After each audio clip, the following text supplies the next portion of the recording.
এতগুলো কাজ দিয়েছে ম্যানেজার ব্যাংকের, পরের দিন নিয়ে আসতে বলে ঠিক করে, মাথার ঘাম চুয়ে যাচ্ছে, হিসেবে মিলে না। 11:30টার সময় আমি অ্যাসিস্ট্যান্ট ম্যানেজারকে বলছি, ভাইজান আপনি কোথায় আছেন, অ্যাকাউন্টের ব্যাপারে একটা জরুরি কথা ছিল। কেন? ব্যাংকে আছি। ইন্নালিল্লাহ। এখন ব্যাংকে কেন? আরে কি বলেন, 5টা পর্যন্ত চাকরি করেছি আর এখন চাকরি বাঁচাচ্ছি। বিকেল 5টা পর্যন্ত চাকরি করেছি আর ওর বউকে ব্যাংকে চাকরি দিয়েছে, কত খুশি। সবার সামনে বলছে আমার বউ ব্যাংকার, চাকরি করে। দুইজনে একবার আস্ত পাগল, খায় হাগে আর দিন কাটায়। যার বউ মানুষের সাথে ধাক্কা খায়, যার বউকে মানুষ ধমকাতে পারে, সেও স্বামী। আত্মমর্যাদা কি জিনিস তা জানে না। কালকে আব্দুল্লাহ একটা বক্তব্য দিচ্ছিল আত্মমর্যাদা, তা আমি তো আর ওইসব কথা বলতে পারবো না, আমার একটাও মনে নাই, নাহলে আপনাকে একটু শোনাতাম দু একটা। তো তার মধ্যে দু একটা কথা ছিল যে সমাজের যারা সমাজপতি বা স্বামী বা দায়িত্বশীল, যারা জীবনে মিথ্যা কথা বলে, তারা কোনোদিন দায়িত্বশীল হতে পারে না। যাদের ভিতরে বিশ্বাসঘাতকতা আছে, যাদের ভিতরে ব্যক্তিত্ব নাই, যারা গোলাম, তারা কোনোদিন জাতির নেতৃত্ব দিতে পারে না। যারা মানুষের টাকা মেরে খায়, যারা টাকা নিয়ে বিচার করে, তারা কোনোদিন জাতির নেতৃত্ব দিতে পারে না। তো দেশের এমপি মন্ত্রী তো খালি টাকাই মেরে খায়, চেয়ারম্যান 10টা টাকা নিয়ে বিচার এদিক থেকে ওই দিক করতে, এ জাতির কি উপকার করবে? এও হলো নিম্ন শ্রেণীর 3rd% বদ ডাক্তারের মতো। বদ ডাক্তার আব্দুল রাজ্জাক সাহেব এত খেয়ে ফেলেন কেন? বদ ডাক্তার মানে আরে আর বলেন না। ও হলো বাড়ি সিরাজগঞ্জ, কাজীপুর আর পিজি হাসপাতালে ডাক্তার, 3 লক্ষ টাকা বেতন। ও প্রেসক্রিপশন লিখেছে, ওই কোম্পানির ওষুধ লিখেছে যে কোম্পানি তাকে টাকা দেয়। ও জানে যে ভালো ওষুধ আছে। তো সবাই বলছে আমাদের ছেলে বড় ডাক্তার, বাপ খুশি, মা খুশি, চাচিরা খুশি, গ্রামবাসী খুশি, সবাই। কালকে এসেছিল, এসে বড় ডাক্তার আমাদের নিজের ছেলে, গায়ে হাত দিচ্ছি, মাথা বোলাচ্ছি, চাচিরা, খালারা, ফুপুরা এসে কত ভালো ছেলে আমার, টাকা পয়সা খরচ করে পড়েছে ছেলে আমার, বড় ডাক্তার। তো গাড়ি থেকে নামলো, দেখলাম যে পরনে প্যান্ট আছে, টাকনোর নিচে আছে, গলায় টাই আছে, দাড়ি চাঁচা আছে, হাতে সিগারেট আছে। এইভাবে বাবু ডাক্তার আমার নামলো গাড়ি থেকে। একটু পরে দেখি যে বৌমা নামলো, গায়ে হালকা হালকা কাপড় আছে। একটু পরে দেখি নাতনি নামলো গাড়ি থেকে, গায়ে তেমন কাপড় নেই। দেখি গাড়ির পিছন দিকে কুকুর আছে। দেখি গাড়ির পিছন দিকে কি আছে? কুকুর আছে। জাতিকে ফাঁকি দিয়ে দায়িত্ব পালন করা যায় না, নিজেকে ফাঁকি দিয়ে যা দায়িত্ব পালন করা যায় না। আমি তো এখন আব্দুল্লাহর বক্তব্য শোনাতে পারবো না। তো তার বক্তব্য যখন শেষ হয়ে গেল, অনেক মানুষ, লাখের মতো মানুষ হবে, মহিলা তো দেখাই যায় না, আমাদের এলাকায় দেবীনগর হাই স্কুল মাঠে। তো ওর বক্তব্যকে সামনে রেখে আমি বললাম যে আমিও আব্দুল্লাহর বক্তব্যের সাথে দুটো কথা জড়াতে চাই। তার একটা হলো এই যে স্বাধীনতা লাগবে। আল্লাহ তাআলা মুসাকে বললেন, মুসা ফেরাউনের কাছে যাও, সীমা লঙ্ঘন করেছে। তো মুসা আলাইহিস সালাম বলছেন, আমি সবলীল ভাষায় কথা বলতে পারি না, মুখে সমস্যা। ঠিক আছে, দোয়া পড়ো, রব্বি ইশরাহ লি সাদরি ওয়া ইয়াসসির লি আমরি ওয়াহলুল উকদাতাম মিন লিসানি ইয়াফকাহু কাওলি, ঠিক হয়ে যাবে। আল্লাহ শোনেন, ফেরাউনের পক্ষ থেকে আমার উপরে একটা হত্যার অভিযোগ আছে, আমি এক থাপ্পড়ে মানুষ মেরেছি, আমি গেলে আমাকে মারবে, চিন্তা করো না, আমি তোমার সাথে আছি, যাও। আর আমি একাই যেতে পারবো না, তাহলে আমার ভাই হারুনকে দিতে হবে। দিলাম। সব দাবি দেওয়া মুসার আল্লাহ মেনে নিলেন। এখন ফেরাউনের কাছে গিয়ে সরাসরি বলছে যে বানি ইসরায়েলকে ছেড়ে দেন, স্বাধীনতা লাগবে আগে। ওকে দাওয়াত না দিয়ে বলছে বানি ইসরায়েলকে ছেড়ে দেন, আমার জাতিকে আপনি ছেড়ে দেন, যাদেরকে দাস দাসী হিসেবে রেখেছেন। বানি ইসরায়েল ইয়াকুবের ছেলে মেয়ে সব ফেরাউনের দাস আর দাসী। ইয়াকুবের ছেলে মেয়েদের সাথে জেনা করছে ফেরাউনের লোকজন, আর ছেলেরাকে রেখেছে সব মাঠে কাজে, এর নাম ফেরাউন, সব দাস দাসী। মুসা বললেন ছেড়ে দেন। এটাই প্রথম। তখন ফেরাউন বলছে, কে রে, তোমাকে আমি বহুদিন লালন পালন করিনি? তুমি কি আমার মাঝে বহুদিন থাকনি? তুমি যা করেছো তা করেছো। তুমি এক থাপ্পড় দিয়ে মানুষ মেরেছো, তুমি বড় অকৃতজ্ঞ। একটা না ফেরাউন এ পর্যন্ত বলল। এবার মুসা আলাইহিস সালাম বলছেন, জি, আমি যা করেছি তা করেছি, এক থাপ্পড়ে মানুষ মেরেছি, আমি তখন ভুল পথে ছিলাম। আপনার হত্যার ভয়ে আমি দেশ ছেড়েছি। আমার প্রতিপালক আমাকে জ্ঞানে গুণে পূর্ণ করেছেন, আমাকে নবী করেছেন। আপনি আমার প্রতি অনুগ্রহ করে আপনি সীমা লঙ্ঘন করে, আপনি আমার প্রতি অনুগ্রহ করে খোঁটা দিয়েছেন। খোঁটা দিয়ে আপনি বানি ইসরায়েলকে দাসদাসীতে পরিণত করেছেন। আপনি বড় উদ্ধত স্বৈরাচার, সীমা লঙ্ঘন করেছেন। এক মুখে মুসা আলাইহিস সালাম এগুলো বললেন। স্বাধীনতা ফিরিয়ে দিতে হবে। আগে স্বাধীনতা, দাস হয়ে দেশে বসবাস করতে রাজি নই। লন্ডনে যাবে চাকরি করতে, তো মিথ্যে কথা দিয়ে সার্টিফিকেট করলো, মিথ্যে কথা দিয়ে পাসপোর্ট করলো। লন্ডনে পৌঁছেই বলছে যে বাড়ি ভাড়া নিলে সুদ লাগবে। তারপরে বলছে যদি একটা বউ থাকে তাহলে 3 গুণ টাকা পাওয়া যাবে। তো কি করতে হবে, একটা বেটি ছেলেকে বউ বানালছে, দিয়ে 2 জনের নাম দিয়ে টাকা উঠাচ্ছে। তো এইভাবে মিথ্যার উপরে দিন কাটছে এই শিক্ষিত মানুষ। কি গো, হ্যাঁ আমাদের ছেলেটা তো এখন লন্ডনে আছে, ও তো এখন সিটিজেন, ও এখন ওই দেশের। কত যে তার গল্প। ও তো গোলাম, ও কি গোলাম, দাস। এই জীবন দিয়ে কি হবে? আমি বললাম এইদিকে দেখেন, প্রতারক যে সে নেতা হতে পারে না। 12 বছর ইউসুফ জেলে থাকলেন। এবার সরকারের পক্ষ থেকে ইউসুফের কাছে পাঠানো হলো, আপনাকে সরকার ডেকে পাঠিয়েছে, জেল থেকে বের হয়ে আসেন। ইউসুফ বললেন, না, অসম্ভব হতে পারে না। জুলাইখাকে জাতির সামনে ঘোষণা দিতে হবে, অন্যায় আমি জুলাইখা করেছি, ইউসুফ করেনি। যতক্ষণ পর্যন্ত জুলাইখা ঘোষণা না দিবে ততক্ষণ পর্যন্ত ইউসুফ জেল থেকে বের হবে না। কেন? জুলাইখার স্বামী জেনে নেই, আমি জুলাইখার স্বামীর অজান্তে বিশ্বাসঘাতকতা করিনি, আমি জুলাইখার সাথে জেনায় লিপ্ত হইনি। জুলাইখা যখন সব দরজা বন্ধ করে দিল, দিয়ে বলছে, হাই তালাক, ইসব তুমি আমার সাথে জেনায় লিপ্ত হও। তখন আমি বললাম, মাযাল্লাহ, আল্লাহ তুমি আমাকে জেনা থেকে রক্ষা করো। এরপরে বললেন, শোনো জুলাইখা, ইন্নাহু আহসানা মাসওয়া, তোমার স্বামী আমার মালিক, ইন্নাহু রাব্বি, তোমার স্বামী আমার মালিক, আমাকে ভালো খেতে দিয়েছেন, আমাকে ভালো থাকতে দিয়েছেন। আমি কি করে বিশ্বাসঘাতকতা করতে পারি? তোমার সাথে আমি অন্যায় করতে পারি না। এই বলে তিনি দৌড় দিলেন, দরজাগুলি এমনি খুলে গেল। আগে আগে বের হলেন ইউসুফ, পিছনে পিছনে বের হলো জুলাইখা। সামনে ছিল জুলাইখার স্বামী। জুলাইখা বলল, এই যে যাকে বাড়িতে রেখেছেন আদর করে, সে আপনার স্ত্রীর সাথে জেনা করতে চায়, আপনি তার কি শাস্তি দিবেন? আরে আপনি কি শাস্তি দিবেন? আমি জুলাইখা বলছি, একে যথাযথ পিটন দিতে হবে, নইলে জেলখানায় বন্দি করতে হবে। জেল হয়ে গেল 12 বছর। কতদিন? 12 বছর জেল হয়ে গেল। 12 বছর পরে সরকারিভাবে ইউসুফকে ডেকে পাঠানো হলো। ইউসুফ বললেন, জি না। আমাদের নবী মুহাম্মদ সাল্লাল্লাহু আলাইহি ওয়াসাল্লাম বলছেন, ইউসুফের কত ধৈর্য, ইউসুফের আমার চেয়ে অনেক বেশি ধৈর্য। আমি যদি 12 বছর জেলে থাকতাম আর সরকারিভাবে যদি আমাকে ডাকতে আসতো, খালি আমি বলতাম চলো চলো চলো চলো। তো ইউসুফ বলছেন না, জুলাইখাকে কি বলতে হবে? জাতির সামনে প্রকাশ করতে হবে যে অন্যায় আমি করেছি। এইসব করেনি। যতক্ষণ পর্যন্ত জুলাইখা জাতির সামনে ঘোষণা না দিবে ততক্ষণ পর্যন্ত ইউসুফ জেল থেকে বের হবে না।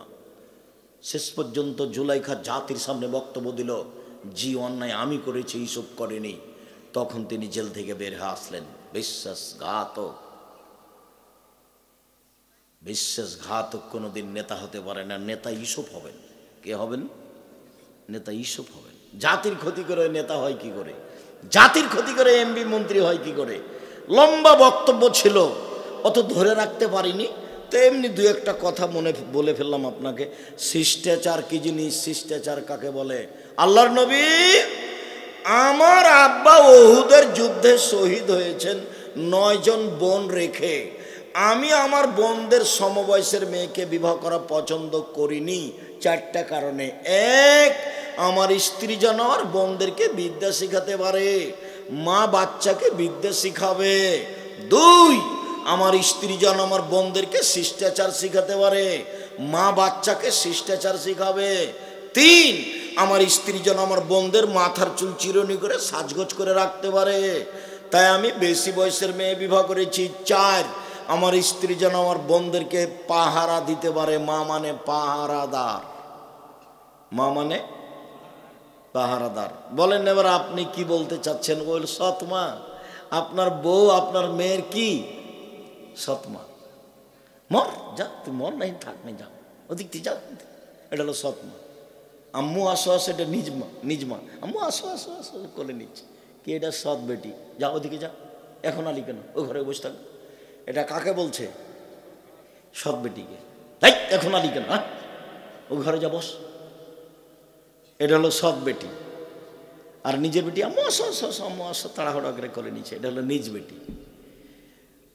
তো বেটির মাথার চুল ছোট, বেটির ভুরু তোলা আছে, বেটি স্কিন পায়জামা পরে আছে, তো এখন এই মা সৎমা না নিজ মা? সৎমা। এই খালা, এই ছেলে তুমি তোমার মাকে বলিও তো খালা কেমন আছেন, দেখি তোমার মা কি বলে। খালা কেমন আছেন? এক দাঁত খুলে দেবে একবারে। খালা বলছিস না মানে আম্মা আপনি তো বুঝলাম না, কই আপনি তো কোনোদিন আমাকে ডান হাতে পানি পান করার কথা বলেননি, কই আমার আপুর তো নখ বড় বড় আছে, কিছুই বলেন না আপনি, কই আপনি তো একদিনও দুধ খাওয়ার সময়তে বিসমিল্লাহ বলেন, তা তো আমার মনে হয় না, আপনি তো দরজা জ্বালানো বন্ধ করার সময়তে বিসমিল্লাহ বলেন না। শিষ্টাচার কি জিনিস আম্মা? আব্দুর রাজ্জাক সাহেব তো বললেন যে বাল্বটা অফ করার সময়তে বিসমিল্লাহ বলতে হবে, শিষ্টাচার। তো শিষ্টাচার কি আম্মা? তা আসলে কি আপনি আম্মা না আপনি খালা? দেখো একবার বাড়িতে তোমরা পরিচর্যা করে তোমার বাপের সামনে করো। এমনি জীবন কাটছে পশু প্রাণীর মতো, গরু ছাগলের মতো খায় হাগে দিন কাটায়। এমনি আহলে হাদিস হলে কি হবে? জোর করে আমিন বললে হবে? দল সংগঠন করলে হবে? দল সংগঠন করতে গিয়ে তো তুমি একজনকে ভালোবেসেছো আর একজনকে খারাপ বেসেছো। আমি এক মৌলানাকে বলছি, মৌলানা সাহেব আসেন জামিয়া সালাফি সম্মেলন করার জন্য, কালকে আসেন। আপনি আসতে পারবেন না? তা আসতে পারবেন না বলতে বলতে বলছি আপনার বাপও পারবে না। তাই বলছি আমি, তার মানে পারবে না নিশ্চিত। বলছি আপনার বাপও পারবে না, আমাকে ডাকেন কালকে, মুচিতে ডেকে পাঠায়েন। আব্দুর রহিক সাহেব, মুচি এসে বলবে আব্দুর রহিক সাহেব, হ্যাঁ মুচি বলো। বলে আপনাকে অমুক প্রোগ্রামে ডেকেছে। হ্যাঁ ঠিক আছে বলে দিয়ে যাচ্ছে, তুমি পরীক্ষা করে দেখো না আমাকে।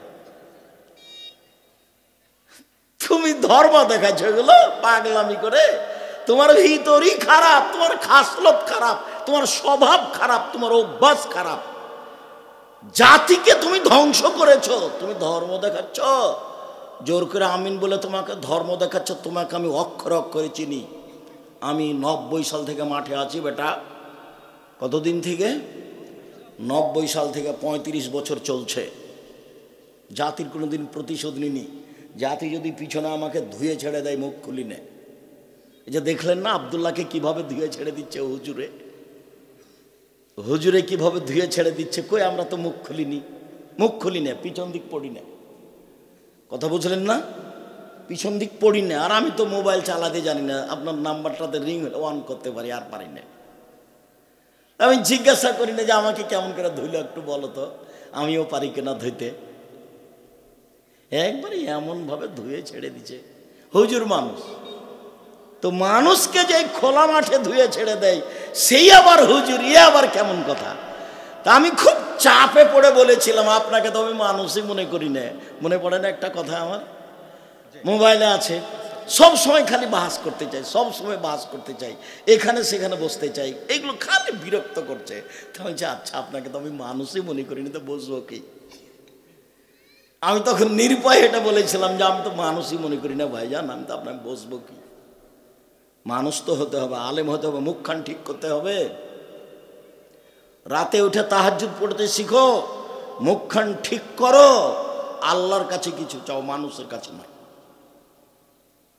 সম্মানিত দিনী ভাই বোন, মহান আল্লাহ বলেন কেউ যদি গান বাজনা বাদ্যযন্ত্র ক্রয় করে খেলতামাশা, তাহলে তার জন্য অপমানজনক শাস্তি রয়েছে। টাকনুর নিচে প্যান্ট পরলে আল্লাহ তার সাথে কথা বলবে না, পাপটা মনের সাথে আছে। এই জন্য খেলতামাশা বাদ্যযন্ত্র মনের সাথে পাপ। একবারে ল্যাংটা মেয়ে নাচছে আর গান বলছে, আর এক খেয়ালে চেয়েছে, মাথায় টুপি আছে, এশার নামাজ পড়ে দোকানে বসে আছে আর টিভি চলছে। সারা দেশে, এই গ্রামে, গাজীপুরে, সিরাজগঞ্জে, যেখানে যেখানে যে দোকানে টিভি আছে, মেয়ে নাচে, সেই দোকানের ব্যবসা, টাকা পয়সা সবই হারাম। এই যে বললাম, কোন মায়ের বেটা এভাবে উল্টে দেয় দেখি, সব হারাম। একটু পরে বলছি, দেখেন আপনি, না আপনারটা আগে বলি, এদিকে দেখেন।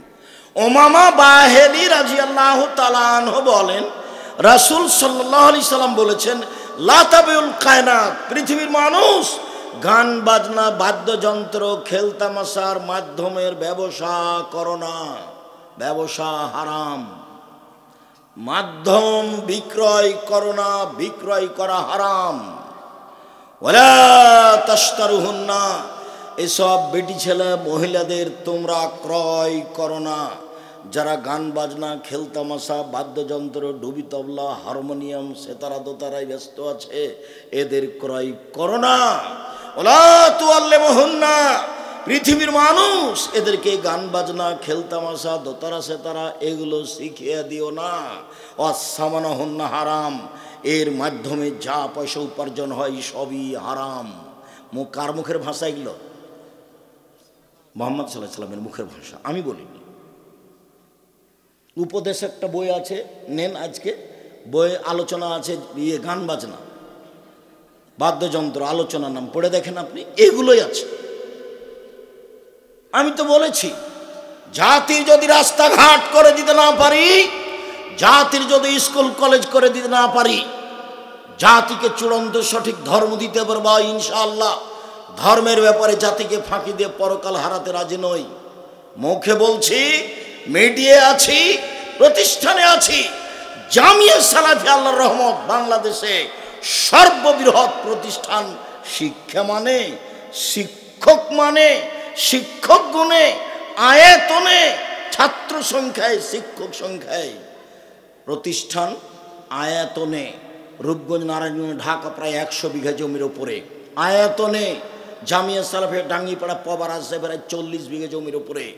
জামিয়া সালাফিয়া মহিলা শাখা তানোর রাজশাহী প্রায় 77 বিঘা জমির উপরে। জামিয়া সালাফিয়া দিনাজপুর প্রায় 20 বিঘা জমির উপরে।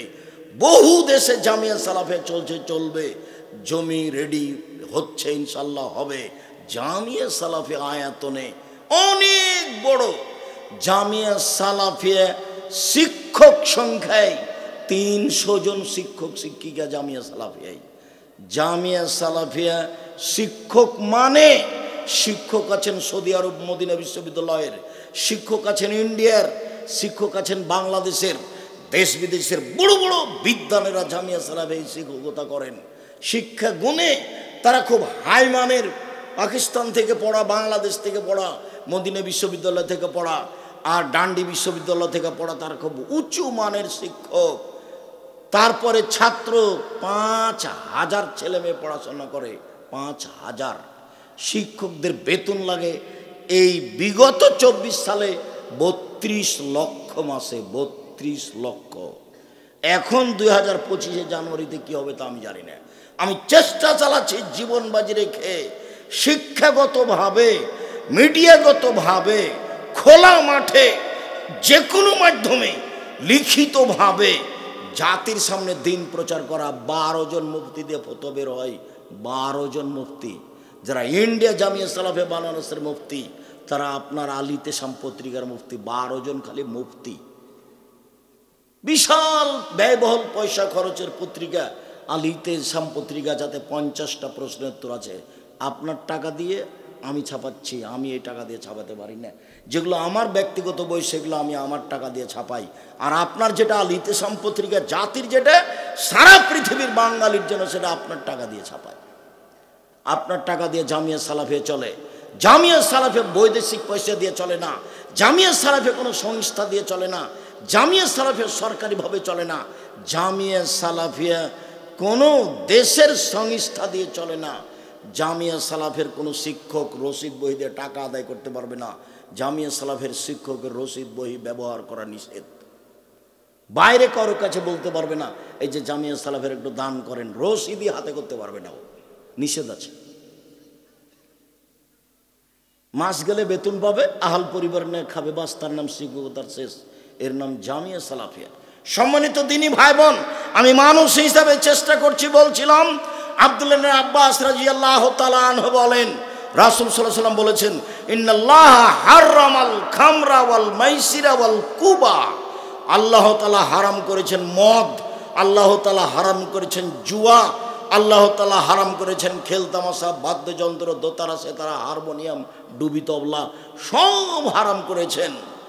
বায়াল খামরে, মদ বিক্রি হারাম করেছেন। বায়াল আসনামে, পুতুল বিক্রি হারাম করেছেন। সব একই শব্দ, হারাম, এক সুর। সুর শব্দ যেই শব্দ দিয়ে হারাম, কুবা খেলতামাশা, বাদ্যযন্ত্র, হারমোনিয়াম, দোতারা, সেতারা, ডুবি তবলা, ওই শব্দ দিয়ে হারাম।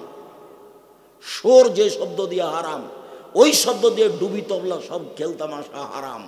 এরপরেও সুর হারাম।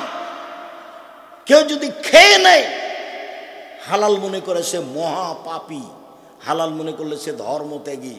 এমনি যদি খেয়ে নেয় তাহলে সকালেও সুর হবে না। কেউ যদি ডুবি তবলা, হারমোনিয়াম, দোতারা, সেতারা দিন রাত ব্যস্ত থাকে এ নিয়ে, তাহলেও সকালে হবে সুর, না হয় হবে বানর। হাদিস বুখারী মুসলিম ধারাবাহিক আপনার সামনে পেশ করি, আপনি দেখতে পাবেন। উকবা ইবনে আমের রাদিয়াল্লাহু তাআলা আনহু বলেন, রাসূল সাল্লাল্লাহু আলাইহি সাল্লাম বলেছেন, কুল্লু লাহবিন ইয়ালহু বিহি রাজুল ফাহুয়া বাতিল। খেলতামাশায় হারাম, বাদ্যযন্ত্র হারাম, ডুবি তবলা হারাম, হারমোনিয়াম, দোতারা, সেতারা হারাম, সব হারাম। শরীর চর্চা বিষয় ব্যতীত।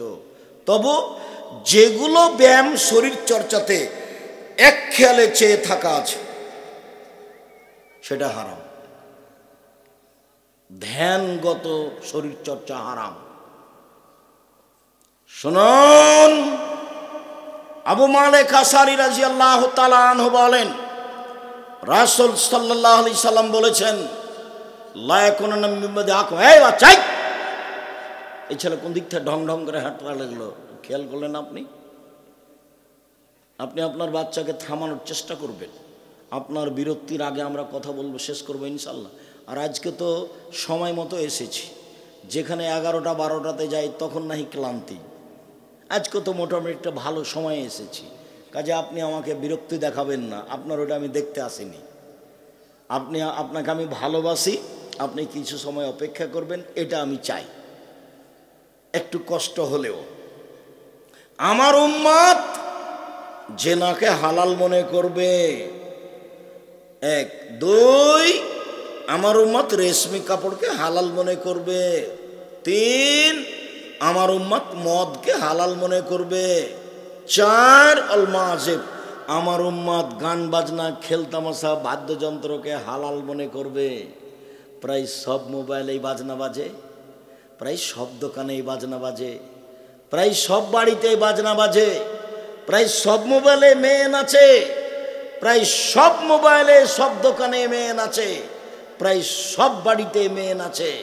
আল্লাহ নবী বলছেন, আইনানে তাজনিনে জেনা হমান নাজর, 2 চোখের জেনা হচ্ছে চোখ দিয়ে দেখা।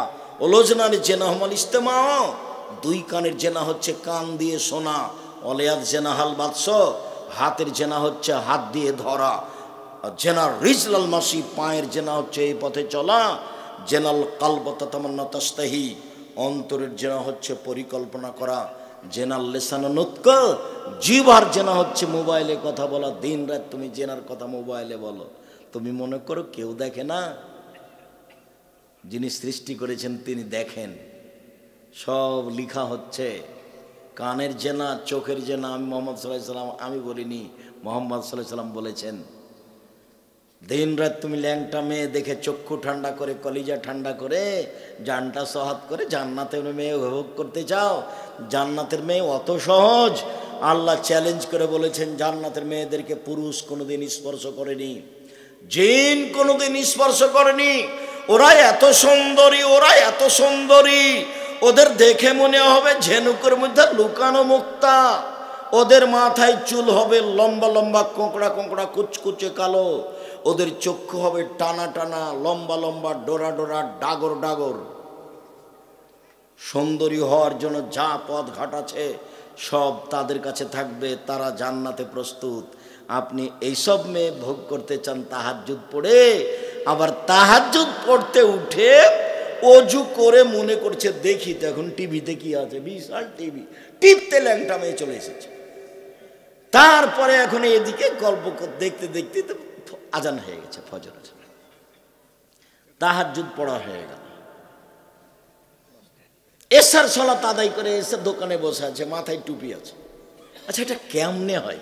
আপনার শরম হয় না কেন? আপনার হায়া হয় না কেন? আপনার লজ্জা হয় না কেন? আপনার ইতস্তবোধ হয় না কেন? আপনার বোধোদয় হয় না কেন? আপনি নিজেকে মানুষ মনে করেন না কেন? এটা কি, কেমনে চলে? আল্লাহ হায়ামুল ঈমান ফিল জান্নাহ, লজ্জাই হচ্ছে ঈমান, ঈমানই হচ্ছে জান্নাত।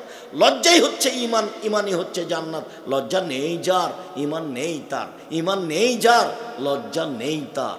সব নবী একটা কথা বলেছেন, একটা বাক্য, সব নবী। এই বাক্য ইব্রাহিম আলাইহিস সালাম বলেছেন, এই বাক্য আদম আলাইহিস সালাম বলেছেন, এই বাক্য নূহ আলাইহিস সালাম বলেছেন, এই বাক্য মুহাম্মদ সাল্লাল্লাহু আলাইহি ওয়াসাল্লাম বলেছেন কি, এজালাম তাস্তাহি ফাসনামা সেতা। এই শোনো, যখন তুমি লজ্জা করবে না তখন তুমি সবই পাপ করতে পারো।